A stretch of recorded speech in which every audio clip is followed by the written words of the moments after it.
Eto po ang magiging topic natin for today. Nagkakagulo na, rambulan na ang gobyerno, laglagan na. Ano? We are on the exciting part. Etong 2026, this is it. Nagkakagulo na po sila. Ay, habang, ito masakit. Yari ka siya, Sarah. Si Sarah po, nahuli pang nagsha-shopping. At ang masakit nito, sa China nahuli.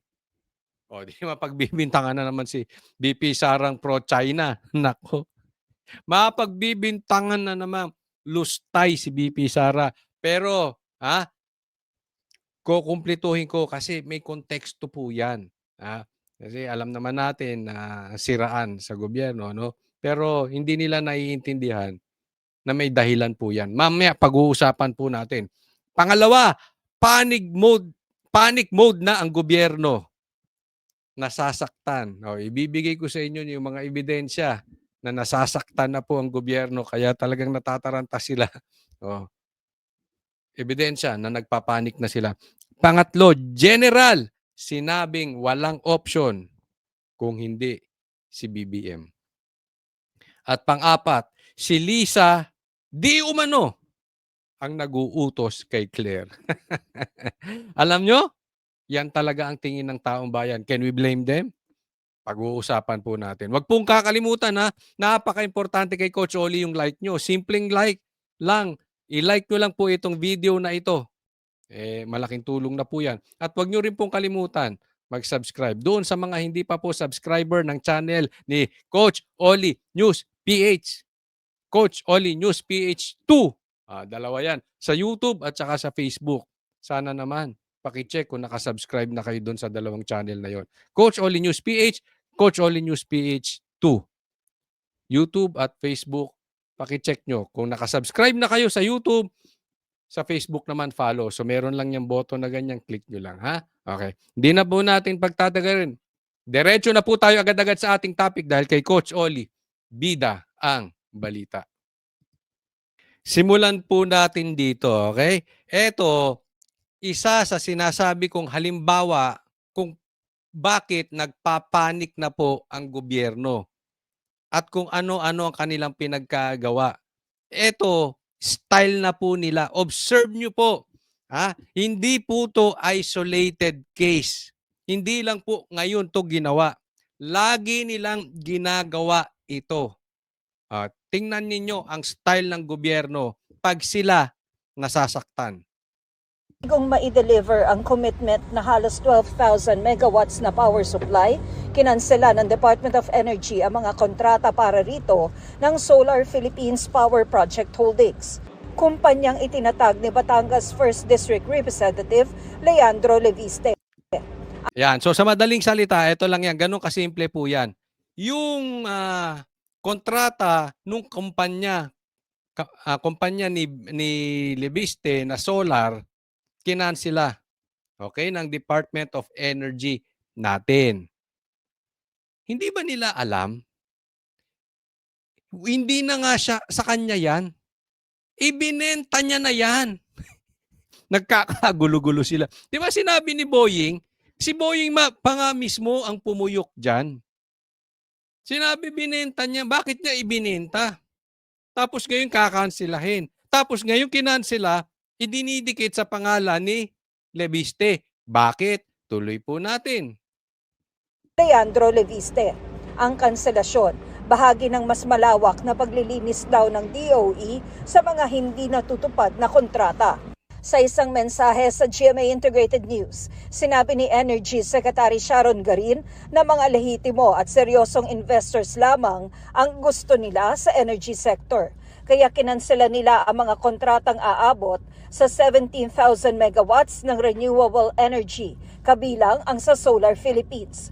Ayon kay Garin, ilang beses silang nagpadala ng show cause orders at iba pa, pero wala raw silang nakuhang tugon sa Solar Philippines. Yaon!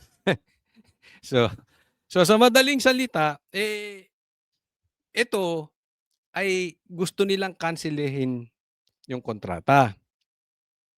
O di kanselahin nyo. Ako walang pakialam Hindi po sa pinagtatanggol natin si Leviste.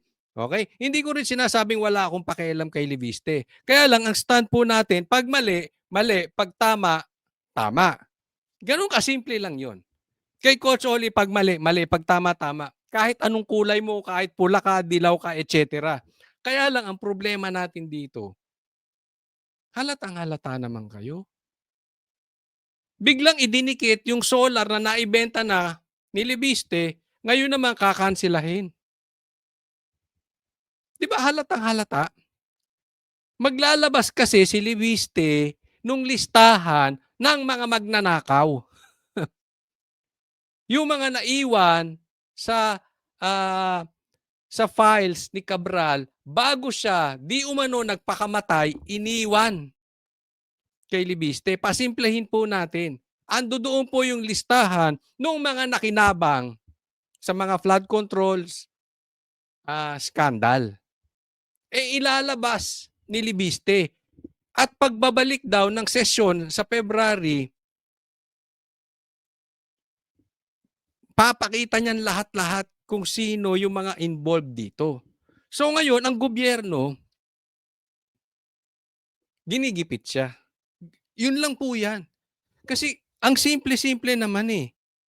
Kung si Bongbong Marcos ay tunay na naghahanap ng solusyon doon sa naganap na problema dito sa Ghost Project, sa flood control scandal, di dapat open. Natutuwa siya. Natutuwa siya kay Leviste. Dapat ganun din ang ombudsman. Kaya nga hindi ko maintindihan bakit nagpupuputok ang butsi nitong si Boying. Di ba? Ang tagal na niyan eh. Ang tagal na niyang solar na yan. 2025 pa yan na ibenta. Ang tagal na rin yan nasa kanya. Bakit ngayon lang nagkaproblema? Hindi ba familiar sa inyo? Yan yung sinasabi ko eh. Yaan ay gawain ng gobyerno. Pag nasaktan sila at mahuhuli yung katarantaduhan nila, gigipitin ka. Yung prime water, ganyan din ang ginawa sa bilyar eh. Naalala nyo? Yes, may problema talaga ang prime water. Even yung supplier namin ng prime water, dito. Although okay naman yung prime water namin, ang problema lang, dito sa aming lugar, pagka talagang nagkaroon ng bagyo at nawalan ng kuryente, wala silang backup plan. Yan lang naman ang reklamo ko. Pero that is not the issue. Ang tagal ng problema yun. Bakit sinilip ngayon? 'Di ba? Yan style nila, chilling effect, para manahimik ka. Wag mo na, dito ka sa amin. Pag hindi namin kaya pilipitin ang leeg mo, and all the more, magsasalita ka pa ng katarantaduhan at pagnanakaw namin, yari ka.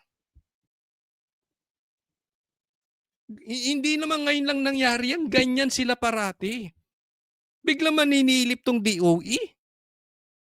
Tapos tatamaan yung maglalabas ng Cabral Files.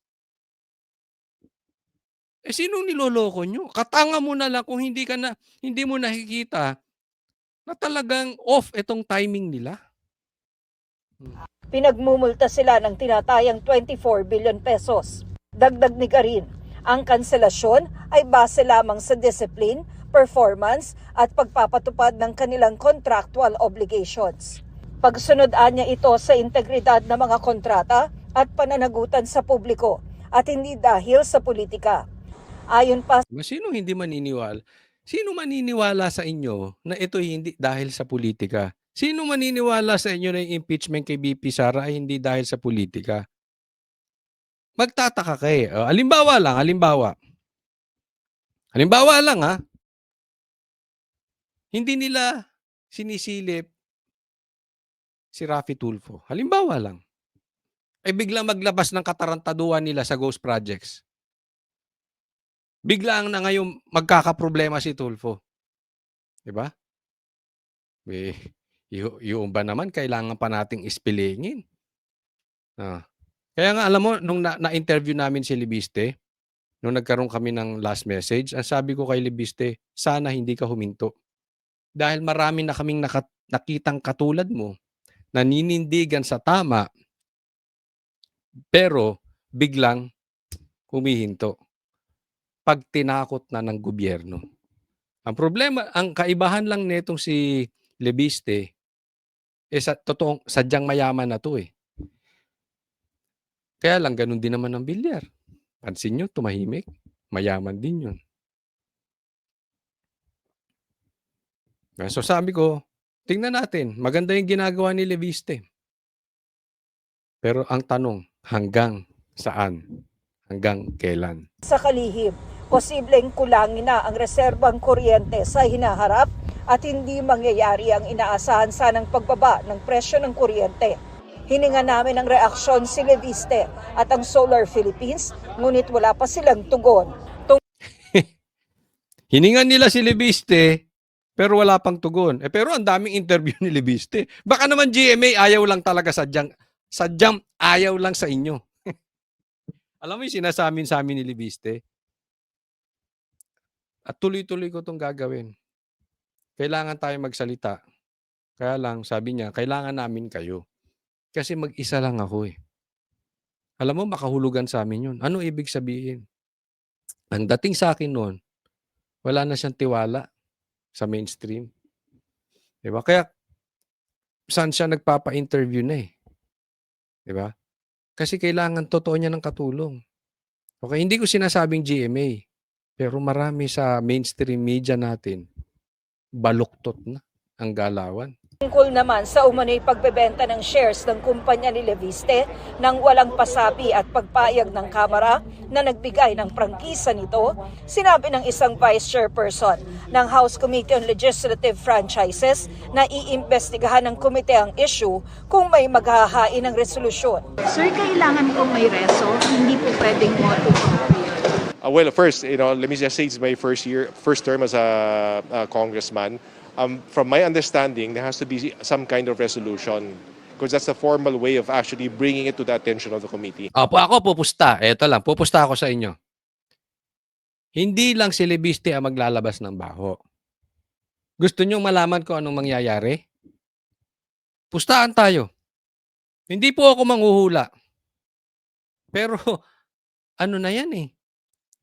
May trending na sila, ganyan lagi nangyayari. Halimbawa, may maglabas na naman ng baho. Tingnan nyo, sisilipan na naman, lalagyan na naman, titingnan na naman ng kaso. Ganyan yung ginawa nila kay Pastor Kibuloy. Ang tagal-tagal ng dismiss ng kaso sa Amerika. Wala namang problema. Dahil sanggang dikit ni PRRD si Pastor Kibuloy, siya ang unang pinilayan. Binigyan ng kaso. Wala pong didikit kay PRRD. Higit pa lalo kay Senator Bongo, kundi si Pastor Kibuloy. Kaya ganun, itong issue nangyayari sa atin. Tingnan nyo kung mali ako. Pag merong maglabas ulit, kaliwat kanan na naman may kaso, may issue na naman tanggal prangkisa, tanggal. Di ba ang SMNI tinanggalan din nila ng prangkisa? Bakit ang ABS-CBN tinanggalan din? Ni PRRD, yan ang sasabihin na iba. Hindi, tanga kayo, mali. Bakit tinanggalan ng prangkisa ang ABS-CBN? Wala na talaga silang prangkisa, tuloy-tuloy pa rin. Naiintindihan nyo pagkakaiba? Bakit nakakatuloy habang wala? Hindi nakakabayad ng tax. Di umano. Kaya, wala talaga. Pina-stop ni PRRD. Ang SMNI po, meron. Sila lang nag-cancela. Kikita nyo difference? Ganyan po kagago gobyerno natin. Kamakailan, sinabi ng kongresista na magbibigay siya ng 2 linggo para sabihin na ng mga tao ang lahat tungkol sa kanya ito sasagutin sa pagbubukas ng Kongreso. Nangyari, dyan sila kinabahan. Dyan. So, binibigyan ng warning, ito si Leviste, huwag kang magsasalita sa January 26. Ito, hawak namin sa'yo, etong solar, etc., etc., etc. Magkakaroon. Tingnan natin ngayon hanggang saan ito si Leviste. Diba? Pag ito nagpreno, sabi ko sa inyo, natakot to. Saldi ko, kita mo, preno na. Sa January 26. Para sa GMA Interview. Next po, tingnan natin ito. Ito, pag-usapan natin ito ha. Itong si Claire Castro, napapansin ninyo, ang lakas mangasar. Iyakin pa. Ang lakas mangasar na itong Allen na ito, sumbongero naman pala. Nagkaroon na kayo ng kaklaseng ganun before? Ang lakas mangasar, pero pag inasar mo, magsusumbong. Diba? Ngayon, tingnan natin, kayo magsabi, kung legit pa yung dahilan ni Claire bakit siya nagsusumbong. At tatandaan po natin, ang balita natin, di umano ang nag-uutos sa aling ito, si Lisa. Kaya nga napapatanong ako sino na ba talaga ang presidente natin? Si Lisa o si Bongbong Bangag Marcos? O sige nga, pakilagay nyo dyan sa comment section. Sino na talaga ang nagpapatakbo ng Pilipinas? Ikinatakot niya ang naturang Facebook post nitong January 2. Tandaan nyo January 2, meron siyang kinatakutan na post. Oh, importante, babalikan natin yan. Dahil anya, direkta itong nagbabanta sa kanyang buhay. Direkta. Direct sa English. Direktang nagbabanta sa kanyang buhay. Sa ngayon, pag-iisipan ni Castro kung magsasampa siya ng reklamo, pero binigyan din niya na mahalagang ma-report niya ito sakaling may mangyari sa kanya. Depensa naman ni Angeles at Paglinawan, wala umanong threat sa naturang post. Okay. Eto ngayon. So, hindi siya nagdidemanda, nagsusumbong lang siya. Sa madaling salita, warning shot yan. Di ba? Sa pulis, bang, bang. Ang susunod ng putok nito, sa puso mo na. Parang ganun. Oy, hindi grave threat yan. Example po yan. Yang example po yan nung ginagawa mo. Baka katanga na naman ng interpretasyon mo. Kasi dito, mali ang interpretasyon niya doon sa threat. Tingnan natin. Anila ang pag-report ni Ang ibig ko lang sabihin doon yung ginagawa ni Claire, parang warning shot. Dahil pag tumuloy pa sila, ididemanda na sila. Anong ibig sabihin nun? Chilling effect. Didemanda niya to sila Trixie kung hindi hihinto. At yung mga katulad ni na Trixie na mga vloggers na patuloy. Yan ang style. Style ng gobyerno. Kanina ang binakbakan, congressman na ng bubuko ng gobyerno. Ngayon naman, vloggers. Dating secretary din.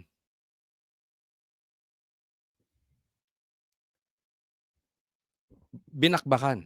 Castro sa NBI Pinapatahimik. ay isang pagtatangkang pigilan ang mga pahayag na kritikal sa Naniniwala ako sa dito sinasabi ni Trixie. Administrasyong Marcos. Lumikha rin daw ito ng chilling effect para sa mga nagpo-post ng kanilang mga opinyon at kritisismo sa trabaho ng mga public. Kaya akala nila mapapatahimik kami. Hindi. Lalo kaming mag-iingay. Maniwala kayo. Again, wala kaming pakialam kila Trixie. Ito'y hindi ko sinasabing walang pakialam bilang tao. Yan ay ginagamit ko lang salita na ang ibig ko pong sabihin, hindi kami connected sa kanila na to the point, pag pinatahimik sila, kailangan kaming tumahimik. Excuse me po. Marami pong vloggers, kaya kahit patahimikin nyo si Trixie, marami pa rin magsasalita. Hindi lang kami, hindi lang sila, napakadami. Officials. Bagamat ito si Trixie, kaibigan po natin. Okay, si Attorney Trixie, kaibigan natin, nakakasama natin yan sa mga gatherings, lalo na pag andyan ng si dating PRRD dito sa Pilipinas. No? So kaibigan, hindi po, ibig sabihin wala akong pakialam. Ang ano ko lang dito, hindi po kami basta-basta mapapatahimik. Ang ibig ko pong sabihin kami, lahat ng mga vloggers. No? So akala nila nagtatagumpay sila dito. yung naging Facebook post ng Luminous by Trixie Cruz Angeles and Amet Paglinawan regarding dun sa threats na nailagay nila. Ito yung address sa akin. Sinabi kasi nila na kapag nilaglag ka ng humans mo, appendix at coccyx mo lang ang walang latay. Pag inilaglag ka ng humans mo, appendix, etc. mo lang ang walang latay. So para sa kanya, threat na yon. Abogado yan ha. Yan yung sinasabi ko po, na ito si Claire, wala ka talagang matututunan pag pinakinggan mo. Hindi na po siya talaga tunog abogado. Resulta ng mga pinagagawa mo. Okay, eto ngayon yung post na hindi ko mahirap mabasa. Pero tingnan natin ha. Eto po, basahin natin.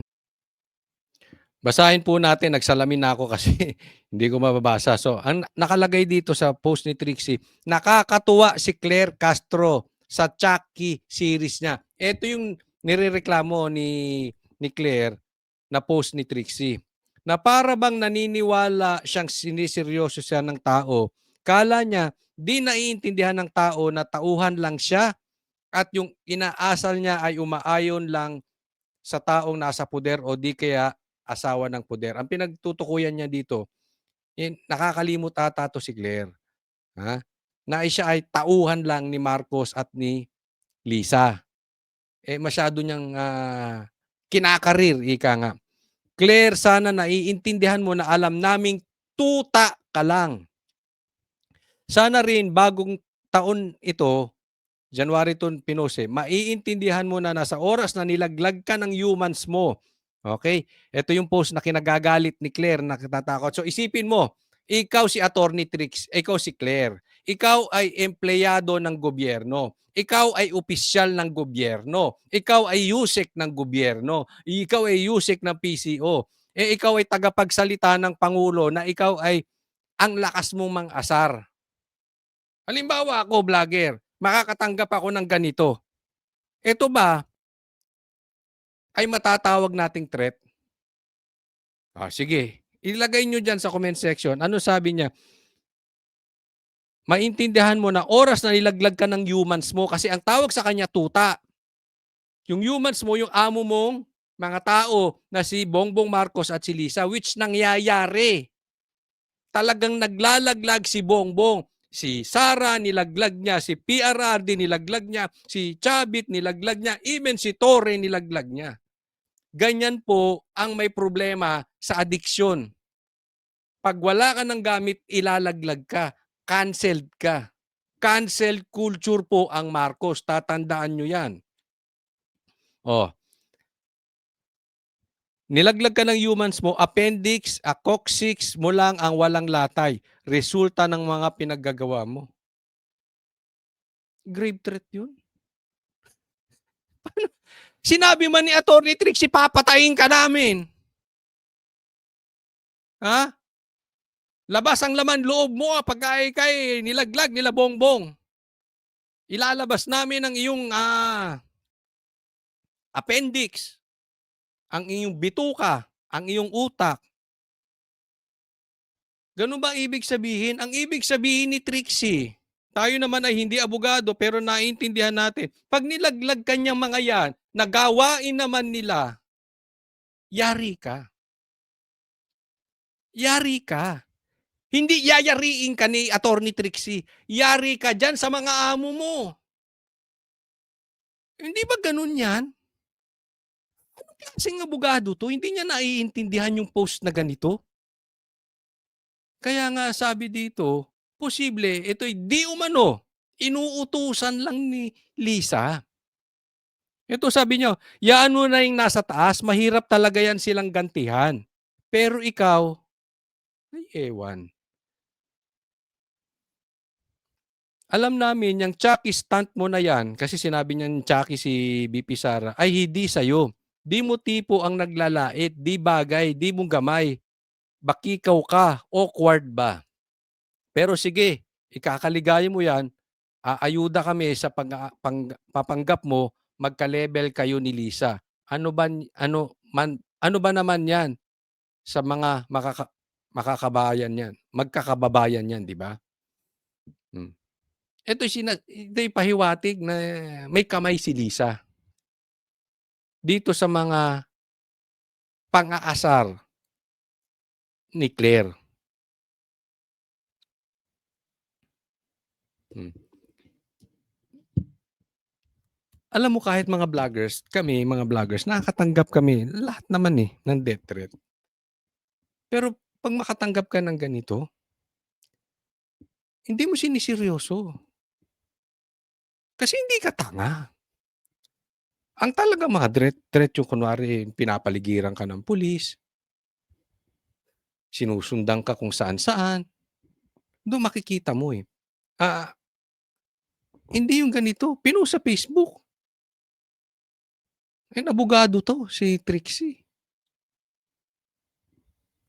Claire, wala ka talaga sa hulog. 'Yan ang problema kapag ikaw ay kinain ng ambisyon at posible ng pera. Kasi kahit alam mo talagang mali, ipagtatanggol mo, Alam naman natin ng abogado, pinagtatanggol sa tingin natin kahit kaya nga tinatawag ang abogado na liar, Yung lawyer, liar, 'di ba? Pero grabe 'to. Kasi si Claire talagang hindi niya lang pinagtanggol yung kanyang kliyente. Nagpapagamit na siya. Ibinenta niya na yung pagkatao niya dito sa mag-asawa. So, number 2, vloggers naman. Okay? Next. Eto naman, pag-usapan natin, ang next na tinatrabaho naman nila, kayo, ako, tayo, ang taong bayan tinatrabaho. Mind conditioning po. Okay? Para hindi talaga mag-alsa. Tatandaan natin, ang hinihingi ng taong bayan, makulong si Saldico. Mapa-uwi si Saldico. Pero hanggang ngayon, walang nangyayari. At in my opinion, hindi talaga nila papauwiin to si Saldico kasi magsasalita ito laban sa masterminds. And I strongly believe ang tatamaan dito yung magpinsan, si Marcos at si Tambi. So, eto, pakinggan po natin. Na ang nakalipas, magmula nang lumabas ng bansa ang fugitive na si resigned Ako Bicol Party List Representative Zaldico. Hanggang ngayon, kahit kanselado na ang pasaporte nito, hindi pa rin natutunton ng mga otoridad ang kanyang kinaroroon. Tingnan mo, sabi, pagpapauwi kay Ko, tinatrabaho na ng gobyerno. Ibig sabihin, ginagawa na nilang paraan paano nila pauuwiin. Ang problema, hindi nyo pa nga alam kung nasan si Ko. Niloloko talaga tayo nitong mga animal na to. Paano nyo tatrabahuin ng pag-uwi? Ni hindi nyo nakikita, hindi nyo alam, hindi kayo sigurado kung asan. So, ibig sabihin,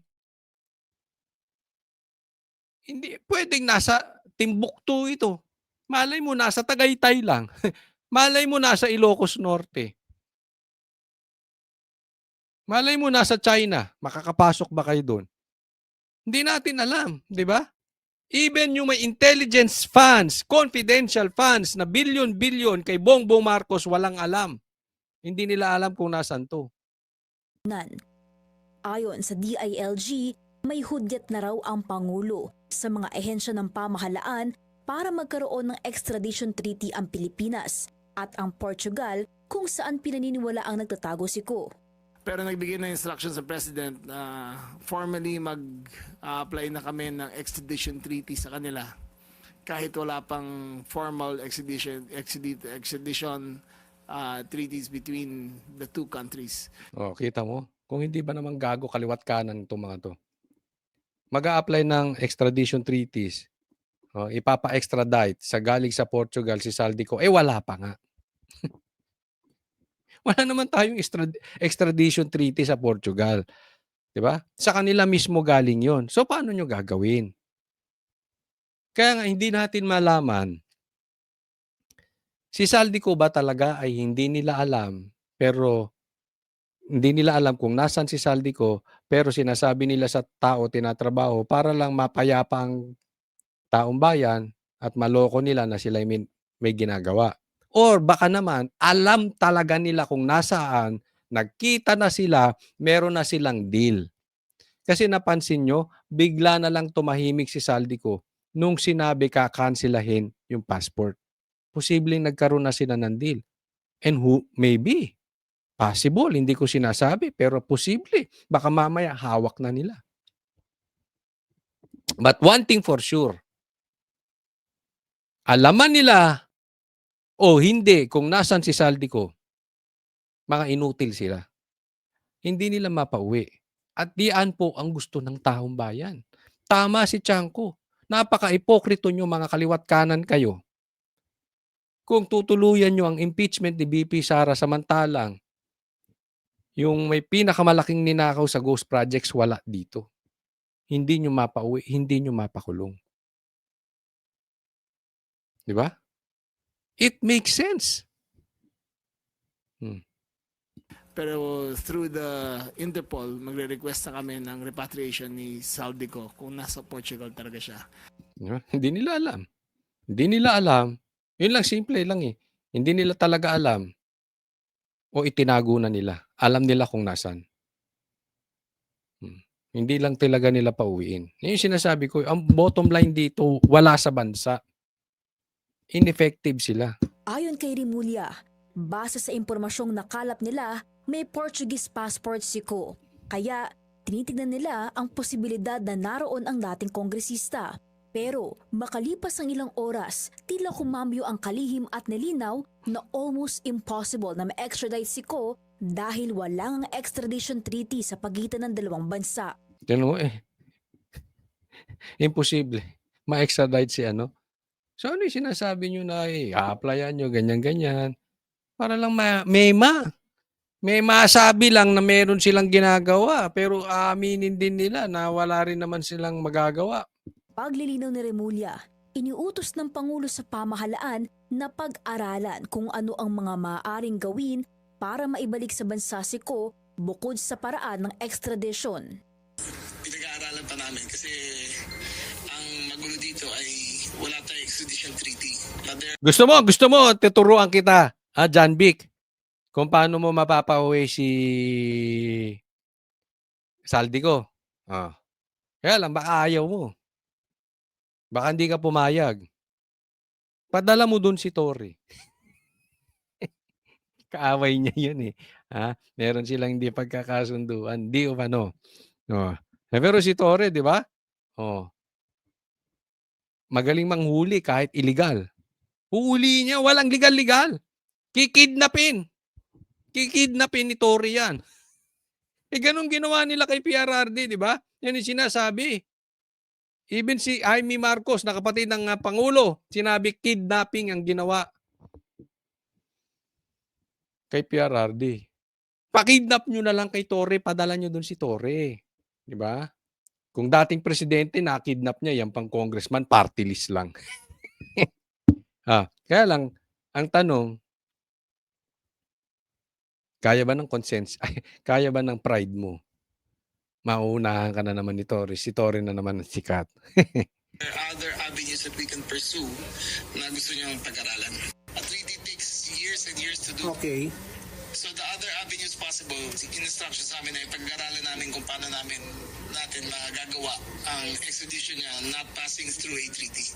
Ilan sa mga paraang tinitignan ng DILG ay ang pakikipag-ugnayan sa Interpol, United Nations, at sa iba pang ahensyang maaaring makatulong para mapauwi si Ko. Cool naman sa pagbabalik sa bansa ni dating presidential spokesperson Harry Roque. Ani Remulla, sa kasalukuyan ay wala pa silang nakukuhang formal na kopya ng umunoy arrest warrant laban dito. Para Isipin mo nga si Roque. Alam nyo na nga kung nasaan, hindi nyo pa mapauwi. Si Saldico pa. Hindi ito. Kaaway din nila ito eh. Init na init sila dito kay Atty. Roque, di ba? Alam naman nilang nasa dahig.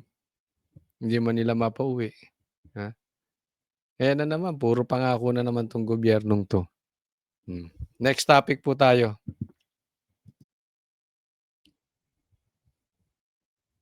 Eto naman pag-usapan natin ito, lahat po ng, ng, kumbaga lahat ng mga tuta, ng, gobyernong ito para lang talagang mailihis doon sa ghost projects.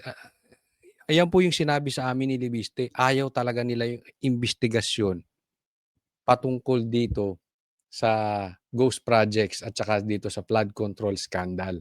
Ayaw talaga nila. So, pinakita ko kanina at itutuloy po natin itong isa din sa kanilang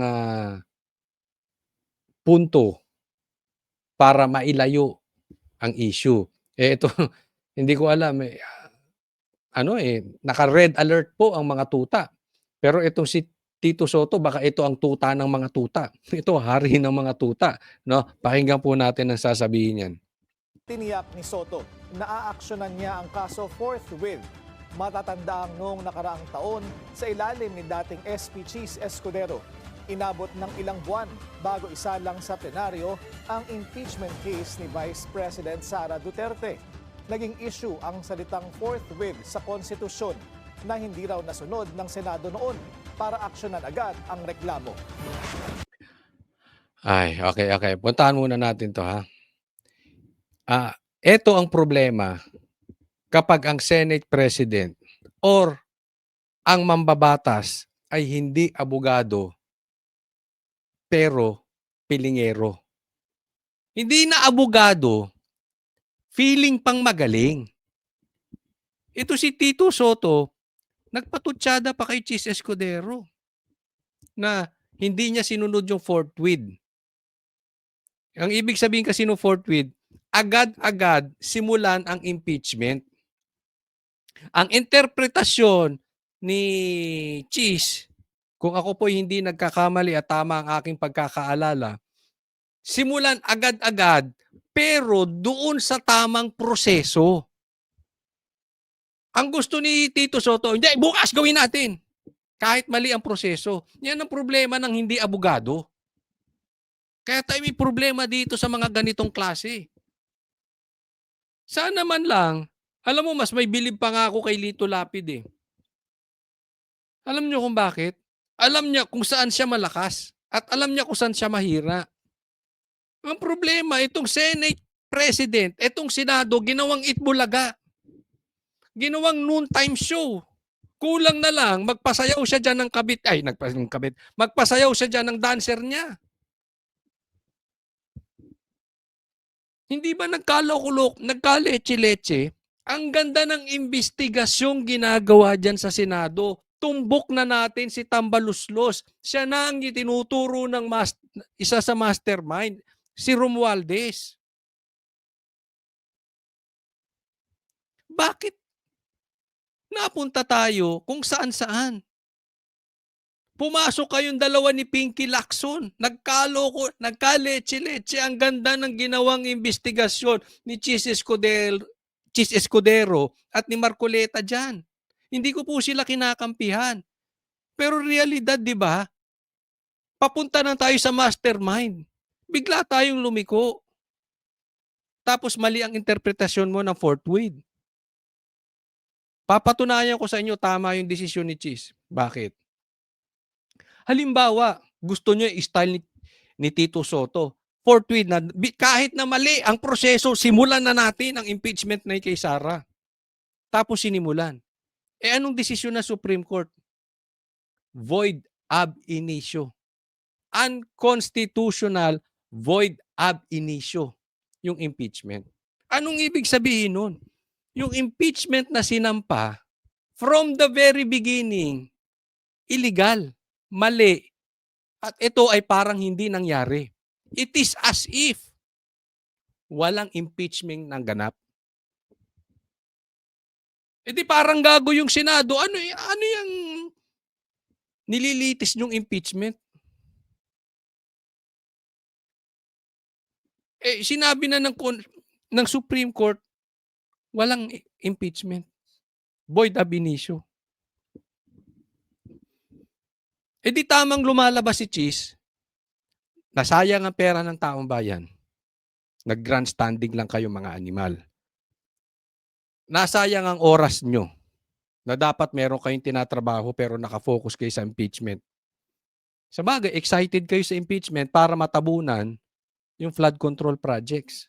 Yan naman talaga purpose ninyo, mga animal kayo eh. Di ba? Oh. Illegal, unconstitutional to be exact. Ang sabi dun sa impeachment. Paki-explain. Wala bang staff tong si Tito Soto? Kaya nagmumukhang bobo eh. Hindi kasi abogado. Hindi naman ako abogado, hindi tayo nagmamalaking matalino. Pero ilang beses na inexplain niya ni Cheese tsaka ni Cayetano eh. Mali nga ang interpretasyon niya sa batas patungkol dyan. Ikaw pang nilagay Senate President. Tapos ikaw ang magpa-facilitate ng impeachment. Hindi abogado. May problema ako talaga sa mga ganyan. Di ba? Tapos magpapatutsada ka. Alam mo, sisingilin kita, Tuta Soto. Forthwith ka mo. Pag ang na-impeach si Bongbong Marcos at hindi ka nag-forthwith according to your definition, tuta kang animal ka. Kasi, tandaan mo, may banta ng impeachment, sabay, i-impeach si BP Sara at si Bongbong. Baka mamaya, mauna pa si Bongbong. At baka pag si Bongbong ang na-impeach, mag-iba ka ng tono. Talagang aaraw-arawin kita. Hindi grave threat yun, aaraw-arawin kita dito. Panindigan mo yung forthwith mo, forthwith. Kasi ang batas, hindi double standard. Kung ganyan ang paniwala mo kay Sara, dapat ganun din ang paniwala mo kay Bongbong. Kung forthwith ka kay Sara, according to your definition, dapat forthwith ka rin kay Bongbong according to your definition. Baka mamaya, yung forthwith mo, bigla mong gamitin yung forthwith na definition ni Cheese Escudero, bigla kang, ay oo, tama yung sinabi ni Cheese. Tanga.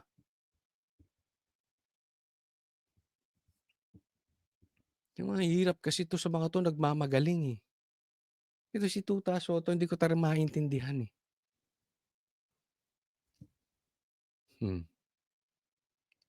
Sana nga si Bongbong ang ma-impeach at makapasa sa Congress, sa lower house. Sigurado shoot yan sa bangas dyan sa Senado. Tingnan ko tapang nitong si Tito Soto. Ibang klase rin eh. Alam mo, wala kang nga paninindigan. Ako nga'y duda pa sa pagkapanalo mo eh. Bilang senador, wala ka sa survey. Baka panalong Garcia yan eh. Panalong Comelec yan eh. Okay, hindi ko pinagbibintakan. But possible. Tapos, patutsada ka ng patutsada. Sa bagay, sabi naman niya, last niya na, parang last niya na, wala na siyang plano sa politika. Talagang last mo na yan. Kahit may plano ka sa politika, last mo na talaga yan. Nakita na ng tao yung totoo mo, Tito Soto eh. Kaya ako salute ako dito kay Cheese dahil he's not perfect. I am not perfect as well. Pero nanindigan siya ng tama kung kailan doon sa mahirap at importanteng sitwasyon. Doon mahirap magpakatama eh. Pag gigipitin ka ng gobyerno, pag doon sa sitwasyon that you have to sacrifice something else. Pero si Cheese hindi. Nanindigan siya. No? So abangan natin. Magkakaloko-loko talaga impeachment dito under Tuta Soto. Next po tayo. Ito, pag-usapan po natin naman ito. May grabe naman talaga to si BP Sara. Nakatuwalya. Ano ba to? Maliligo ba to si BP Sara sa beach o ano? Pero ito yung kumakalat na video ngayon. Nahuli. Nagsha-shopping. Pampamihira. Pa-shopping-shopping pa 'to si BP Sara. Nagkakagulo na ang bansang Pilipinas. Nagkakalaglagan na ang bansang Pilipinas. Nahuli pa si BP Sara nagsa-shopping sa China pa. Ang lupit talaga nito, oh. Kaya tinatawag na lustay si BP Sara, eh. Ano? O sige, tingnan natin. Ha? Na? Taka na? Shopee! Sakto ko siya. Shopee! Ang dami na namang maaasar dito sa video na ito. Oh, pambira. Nag-Shopee, made in China siguro yan. Kaya ano, yung pamimili ni BP Sara, nako, matindi. Oo, pero sa mga inaanak ko sa susunod, ha? Oo, yan na lang. Pwede bang ito na lang ang ang regalo ko sa inyo? Ha? Sa susunod, ito na regalo ko sa inyo. Shopee lang, Shopee. Tsinelas galing Shopee, pero imported, made in China. Marami na. Ang dami na namang matitrigger ni. Uy, simpleng iisipin nyo. Ha? Yung mga engineer lang.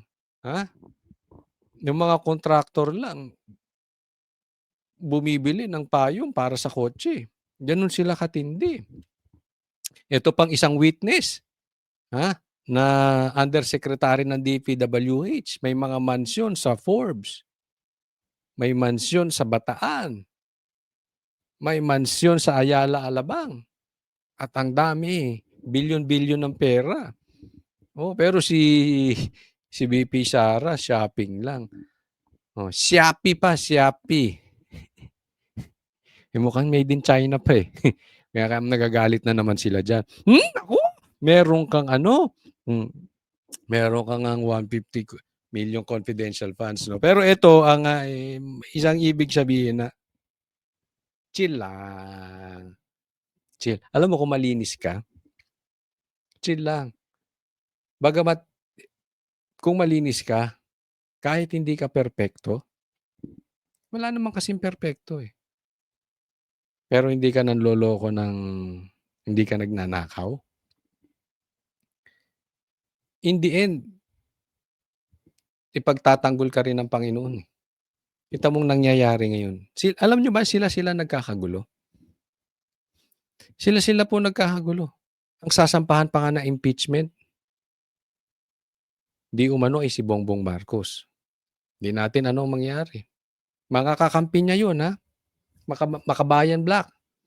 Sabagay, baka naman nagpapataas lang ng presyo yung Makabayan Black kasi balita ko dyan, Makabayad Black yan eh. Yan lang ang gusto niyang bayad.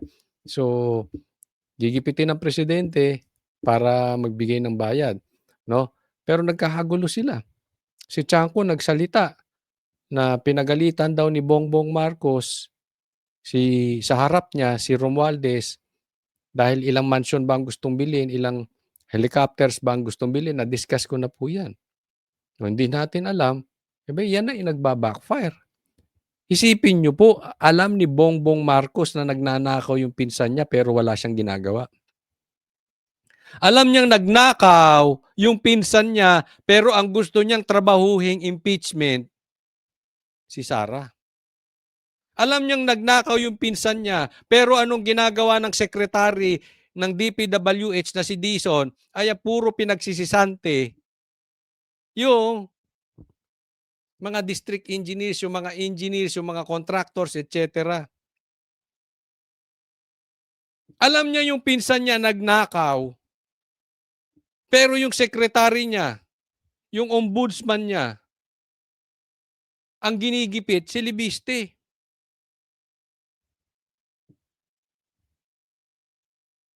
Kaya naman, yung mga bata, ang sabi di umano ito ang sabi ng marami. Ang leader daw ng mga komunista, itong mga makabayan, itong mga kaliwa, at kung sino-sino pang mga pinklawan, ang leader daw nito si Tambi. Hindi ko sinasabi lahat sila makakaliwa o lahat sila komunista, ha. Pero ang nagli-leader dyan si Tambi. Sino nagsasampa ng impeachment kay Bongbong Marcos? Hindi makabayan. Laglagan na sila, nagkakagulo sila. Ito naman si Sara nangaasar pa. Nagsiyasyapi. Pambiir. Kalma-kalma lang, relax-relax lang. No? Pero dito pa lang, patay na si Bongbong Marcos. Alam mo yung pinsan mo ang nagnakaw. Bakit walang investigasyon ni isa na nangyayari kay Tambi? Ito pa matindi.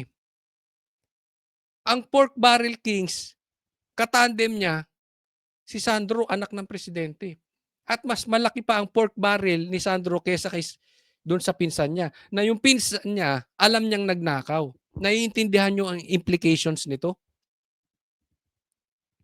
Gaano kabigat itong pangyayaring ito? Laglagan na po ito. Diyan tayo mauuwi. Magkakagulo sila.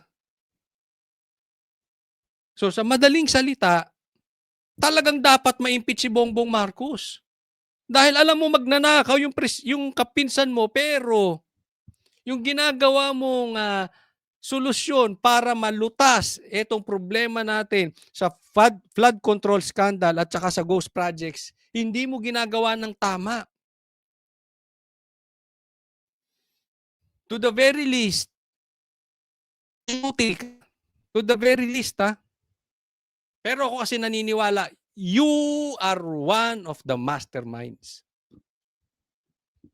Ang sabi nila, malaking sindikato itong pagnanakaw na ito.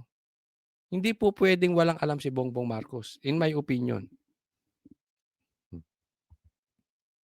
So, sa mga DDS, chill lang. Kalma lang. Kalma, relax. Dahil sila mismo mag-aaway-away dyan. Sila magkakagulo. Sundan lang natin yung leader ng DDS, ang Duterte. Pasyapi-syapi. Ha? Syapi lang tayo. Hindi natin kaya mamili dun sa mga mamahaling sa mga mamahaling lugar. Diyan lang tayo sa Shopee. Okay din naman, may tibay din naman kahit made in China. Hindi naman ibig sabihin, bumibili ka ng made in China, pro-China ka na. Di ba? Tanong ko sa inyo, lahat ba ng bumibili made in China, pro-China? Hindi naman. Baka yun lang ang afford namin. Di ba? Ako, wala naman akong kinukurakot. Diba? Hindi katulad nila.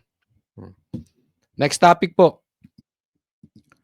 Alam nyo po, may nabanggit si BP Sara na meron ako napanood na video niya at sabi niya, ang isa daw sa katangian ng isang addict, ng isang gumagamit, yung pag sinita mo siya doon sa kanyang maling ginagawa, imbis na ibabalik niya, ililipat niya sa iba, ang sisilipin niya yung iba. Hindi nyo ba napapansin? Ganyan ang gawain ng gobyerno. Kasi sa laki ng kanilang problema dito sa ghost projects, sa laki ng problema nila sa pork barrel, and program funds, etc., may malaki pa silang problema sa Cabral Files na itinuturo na di umano talagang paglulustay o pagnanakaw ng pera ng kaban ng tao, ng bayan, pinapasa nila. Pakinggan nyo po to. Yang mga ganyang argumento ay argumento ng mga rabid DDS supporters. Ayan, argumento raw to ng DDS. Ang alin? Anong argumento po? Ano ba to? Si Tonyo ba to? Si Tonyo? Tinyo. Na ginagamit ang flood control issue para bilang panangga o pantabing pandepensa sa Vice Presidente. So, ibig ba sabihin na dahil totoo, wala pang malaking isda na talagang nadidiin at nakakasuhan, nahuhuli, nakukulong dito sa flood control issue. Ibig ba sabihin hindi na dapat kalimutan na lahat ng mga issue ng corruption? Okay. Ito sinasabi niya. Ito daw argumento ng DDS, ginagamit itong flood control issue itong flood control scandal, itong ghost projects na nakawan sa gobyerno para makaligtas si BP Sara doon sa kanyang confidential funds na 150 million. Tanga. Tanga ata itong kayo na hubusga, tanga ba siya? O nagtatanga-tangahan? Dalawa lang yan. Bakit? Let the major be the major and the minor be the minor. Ako, alam nyo po, pag may nakakausap akong tao, tapos pinagbabali-baligtad yan, naaasar ako. Mabilis ako maasar sa ganyan eh. Kasi alam mo, nililigaw nila yung sitwasyon. Okay, ano bang ibig sabihin, let the major be the major and the minor be the minor? Pag-usapan lang natin yung major. Doon tayo mag-focus. Ano ba yung major problem? Ano ba yung major issue? Kasi kung pag-uusapan natin at kakaririn natin yung minor issue, huwag na tayong mag-usap. Ayaw kitang kausap. Sa totoo lang. Kasi ako yung taong I hate drama. I hate toxic people. Kung ang pag-uusapan natin wala ring kwenta, ganyan lang, titingnan ko lang agad yan. Ano ba ito pinag-uusapan natin? Major, minor? Pag yung pag-uusapan natin, small talk, walang kwenta, pass. Minor ba? Pag-uusap, wag na, pass. Doon tayo sa major. Doon tayo sa major issue. Balikan natin sa sitwasyon. Brad, ang major issue dito yung flood control. Kasi yung confidential funds ni BP Sara na 150 million, masingil man si BP Sara doon, managot man si Sara o hindi magugutom ang Pilipino. Are you stupid? Tanga ka ba o nagtatanga-tangahan? Itong flood control, this is the major issue. This is the main issue. Kasi pag hindi natin nasolusyonan to, maraming mamamatay. Ulit. Susunod nitong January na season, February, tapos summer na. Tapos ng summer, tag-ulan na naman, bagyo na naman. Ang daming malulunod na naman dahil sa baha. Alam mo bang ang daming nagugutom na Pilipino dahil dyan sa nakawan sa gobyerno? Yang mga pork barrel, yang mga bonus nyo di umano, yung mga tinatanggap nyong pera di umano para pumirma kayo ng impeachment ni BP Sara. Kasamahan nyo mismo nagsabi niyan. Naiintindihan? So, kami pa ang nagsasabi na dinadivert namin sa flood control para makaiwas si Sara. Tanga. Kayo ang nagda-divert ng control.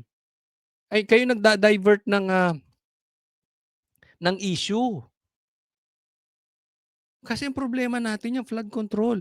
Kaya nyo gusto magkaroon ng impeachment para makalimot ang taong bayan. Yan ang pag-uusapan ngayong February.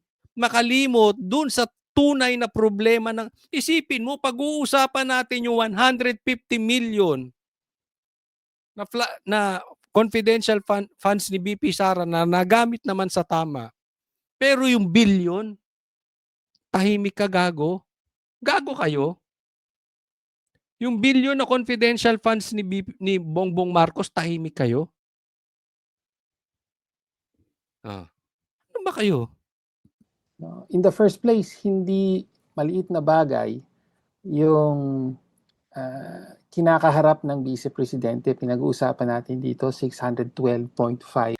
Ito na, ang issue naman dito, 150 million lang confidential funds. Binalo nila sa 600. Di ko alam kung saan nila kinuha yung numerong yan. Okay? Ganyan din kasi ginawa nila kay PRRD. 5,000 daw napatay. Pero ngayon may kaso, wala pa atang 100 yung magtitistigo. Sa dami-dami di umanong napatay ni PRRD, ni hindi man lang umabot ng 1% yung nagsampa, yung titistigo. Di ba? Nakapamilya. Ganyan ang itong the likes of this person. Kayo na magsabi kung anong saan affiliated to. Pero alam nyo kung saan affiliated tong mama na to. Baka sasabihin, red tagging na naman tayo. But these people, style nila yan magballoon ng numero. Okay, pagpalagay natin 600 million. Sige, for discussion purposes. Yes, hindi siya maliit. Aminin ko, hindi siya maliit. Hindi siya maliit na pera. But if i-compare mo sa confidential funds ng presidente, sa confidential funds ng mga sekretary, ng mga tuta ng presidente, maliit yung 600. Gets nyo? Ang maluloko nyo lang, yung kaya nyong dalhin, yung mga tao sa bundok. Million na confidential funds. No? Kahit ano pa sabihin mo, kung kinurakot yan, dapat panagutan. No? Otherwise, sasabihin, may double standard talaga. Ganyang kabulok na ang double standard sa ating lipunan.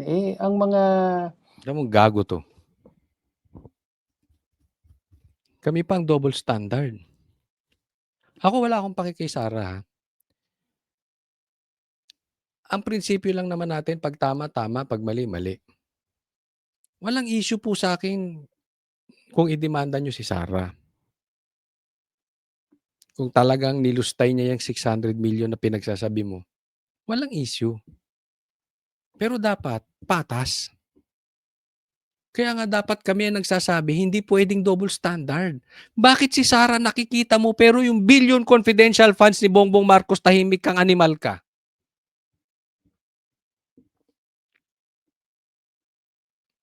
Tama o tama ako? Sampahan nyo rin si Bongbong Marcos. Singilin nyo rin si Tambi. Mas lalo si Tambi, hindi nyo kayang kantiin. Alam ng taong bayan yan, bakit?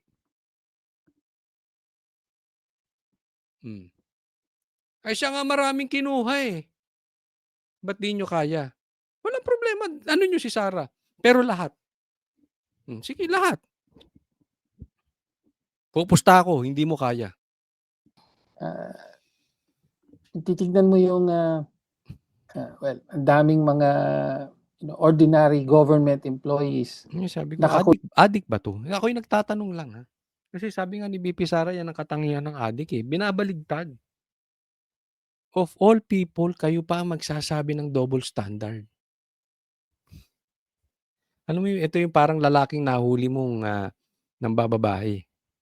Pag nahuling ng babae, ibibintang pa dun sa partner niya na yung partner niya nanlalalaki. Ganyan ang style nitong mga to, animal. For graft and corruption, for malversation, kahit nga pinag-uusapan natin, libo lamang yung mga amounts, no? Pero ngayon dahil vice presidente,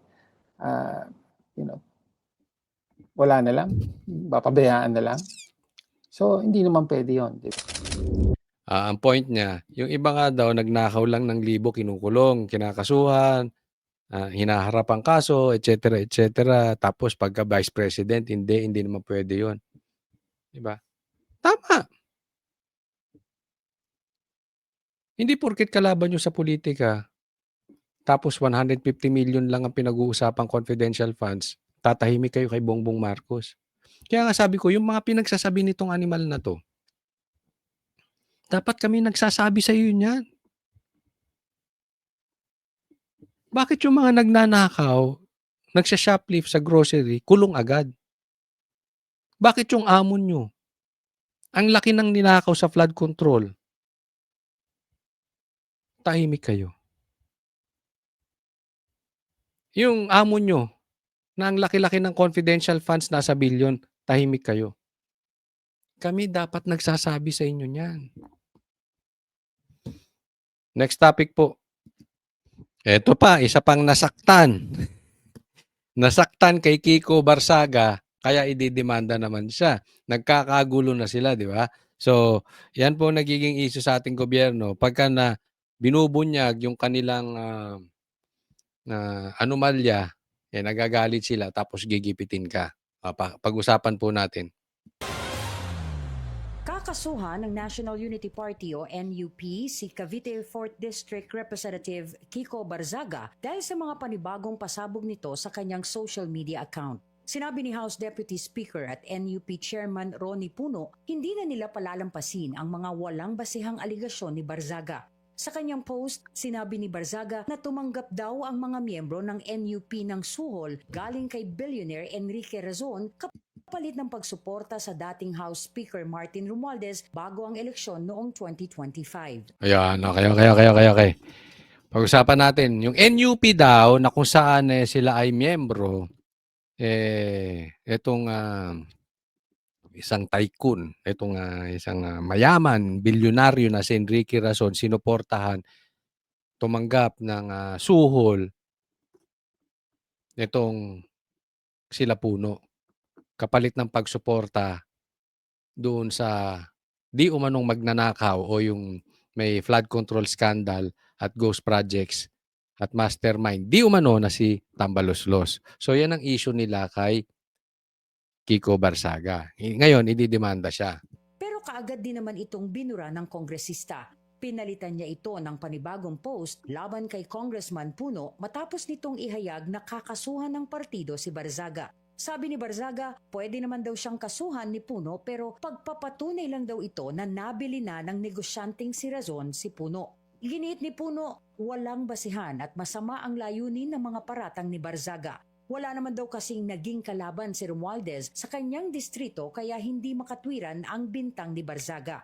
At dahil sa mga akusasyong ito ni Barzaga sa mga miyembro ng NUP, sa korte na lang daw sila magkita. Ang NUP ay partidong minsang pinamunuan ng ama ni Barzaga na si Elpido Barzaga Jr. at kinabibilangang partido rin ng batang kongresista. Yan. So, ang issue natin dito, again, hindi naman tayo panatiko sa isang politiko. Sa akin lang, di ba? Pag tama, tama. Pag mali, mali. So, pag tama na talagang binayaran kayo ni Enrique Razon at totoo, dapat talagang managot kayo. So, kailangan patunayan nito. Dapat may mga hawak na ebidensya to si Kiko Barzaga, hindi lang siya magsasalita ng ganyan. Patas naman tayo eh. Dapat makulong to. Dapat managot tong mga to.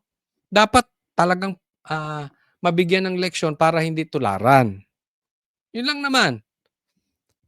Pero, kung nagpapauso lang to si Kiko Barzaga at nagpapalapad lang ng papel at gumagawa lang ng issue para sumikat at may plano sa national election, ako po nag-iingat lang. Hindi ko sinasabing ganyan si Kiko Barzaga.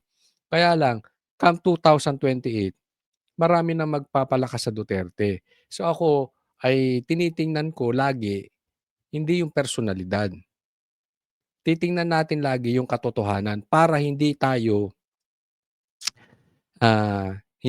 nalilin lang.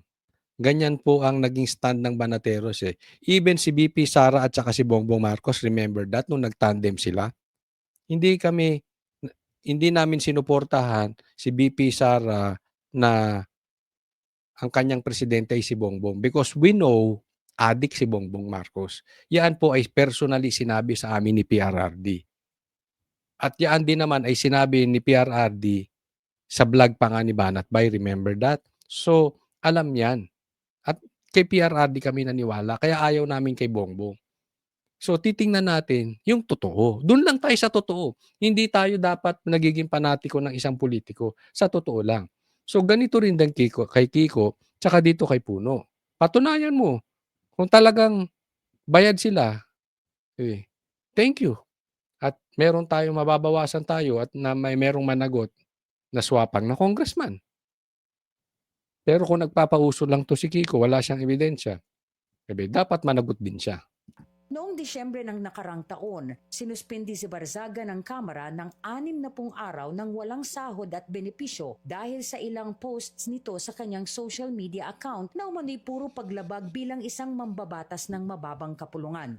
Ngayong darating na Pebrero sana nakatakdang matapos ang suspensyon ni Barzaga. Pero ilang mambabatas ang nagpanukalang dumaan muna siya sa fitness test para malaman kung angkop na siyang magtrabaho muli. Pambihira. Pabalik pa lang siya sa February, mukhang masususpindi na naman, patay kang bata ka.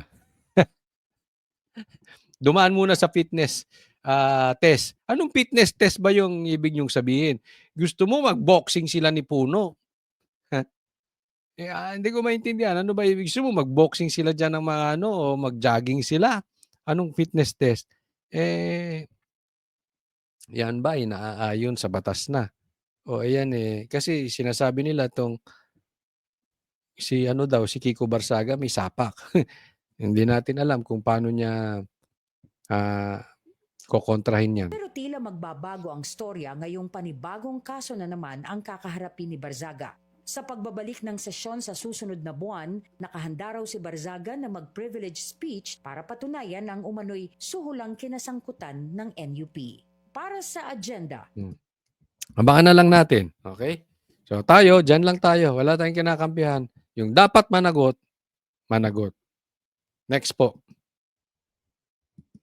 Ito, pag-usapan natin ito. Tingnan nyo po kung ganito ba talaga ang utak ng general. Pero baka naman isolated case lang to. At pag-usapan natin to sinabi ni General Torre. Among the options now, PBBM is the best. So, ito salita ng isang general na ginawang tagalinis ng kalsada at taga-traffic ng kalsada. From PNP chief, naging, ano ba posisyon na nito? MMDA manager. Parang Paconsuelo de Bobo. Ito talaga to si Torre. Pagkatapos ng mga malalaki niyang at dangerous projects niya na ikasisira na ng karir niya na ginawa para kay Bongbong Marcos, talagang pinaglaruan siya ni Bongbong Marcos. Ito yung sinasabi natin na itong si Torre, wala na talagang respeto sa sarili. Kaya ako, hindi ko na rin, pagtitingnan mo yung attitude nito si Torre, hindi na rin ako nagugulat kung bakit di niya, binastos niya si PRD, binastos niya yung KOJC. Kasi siya mismo, binabastos niya sarili niya. Wala na siyang respeto sa sarili niya. Diba? Talagang ginagago na siya ni Bongbong, pinupuri pa rin niya. Ang masakit nito, parang hindi niya alam na ginagago siya. So, medyo may tama ata sa utak tong general na to. Sabi niya, among the options now, PBBM is the best. Talaga? Si Bongbong lang ang the best na option natin ngayon? Si Sara, bakit hindi? Di ba? Ang daming mga magagaling na politiko. Meron tayo sa horizon ng mga magagaling na politiko. Andiyan ang Marcoleta. Andiyan ang Isko Moreno. Ibig sabihin, andiyan ang Sara Duterte. No. Maraming options ang Pilipinas. I mean, nakakaawa naman talaga ang Pilipinas kung ang option lang natin ay isang adik, di umano. Pati kapatid niya sinasabing adik. Talagang nakakalungkot ang buhay ng Pilipinas. Nakakatakot ang kalagayan ng Pilipinas kung ang talagang option lang natin, ang best option natin ay si Bongbong. What are the other options that we are faced with? Besides, even without those other options, I think he is doing a good job in running the country. Adik.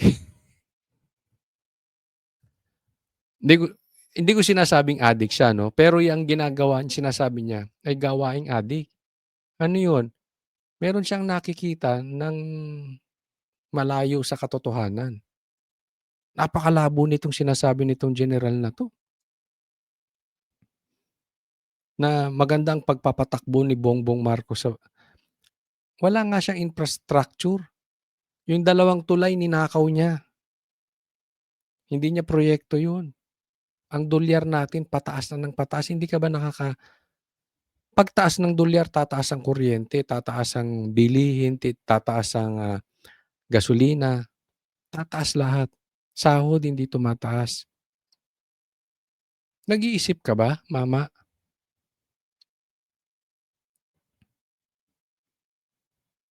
Yan ang problema natin sa mga ganito. And higit sa lahat, yung mga sinabi niyang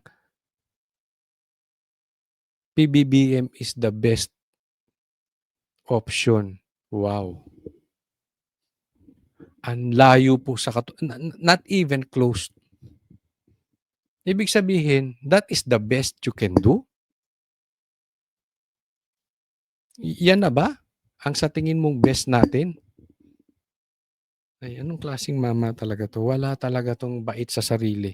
Walang respeto.